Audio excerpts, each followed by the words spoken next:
இறை இயேசுவில் எனக் அன்பார்ந்தவர்களே, நம் ஜீவனுள்ள தேவனின் உயிருள்ள வார்த்தைகளை தினமும் கேட்பதன் மூலம் உங்களுக்கு நன்மையும் ஆசையும் உண்டாவதாக.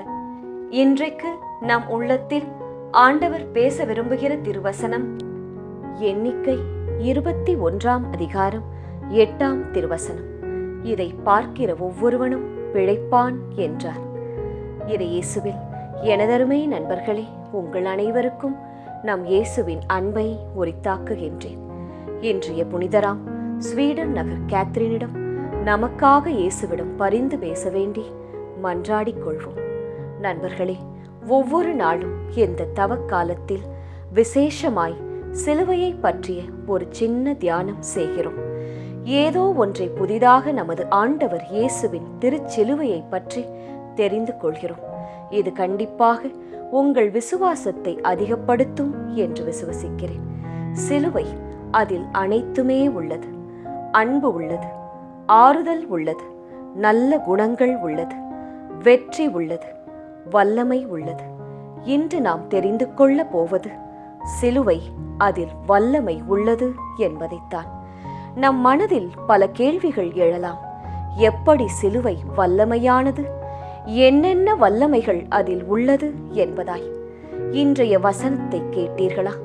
இதை பார்க்கிற ஒவ்வொருவனும் பிழைப்பான் என்கிறது இன்றைய வசனம். இந்த வார்த்தை ஆண்டவர் மோசேயிடம் கூறுகிறார்.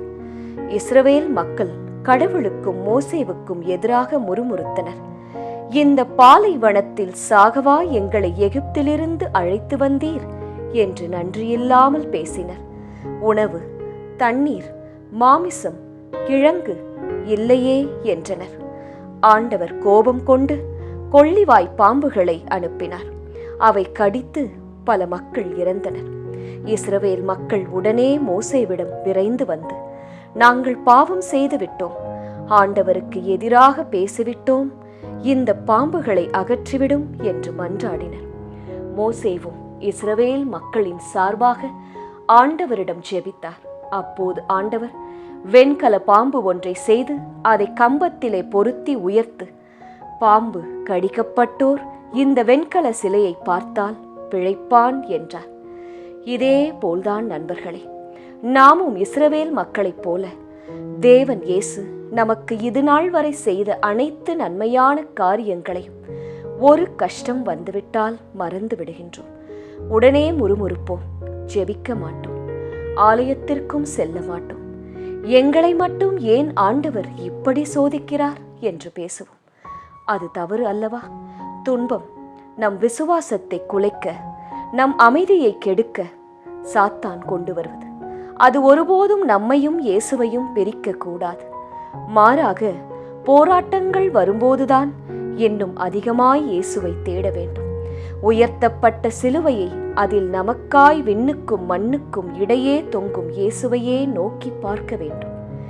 இந்த சிலுவையை நோக்கி பார்க்கிற ஒவ்வொருவனும் பிழைப்பான் என்கிறதே வசனம். அவ்வளவு வல்லமை அந்த சிலுவையிலே உள்ளது நண்பர்களே. சிலுவையை உற்று நோக்குங்கள், அதிலிருந்து ஊற்றெடுக்கும் வல்லமை உங்களை வந்து அடையும்.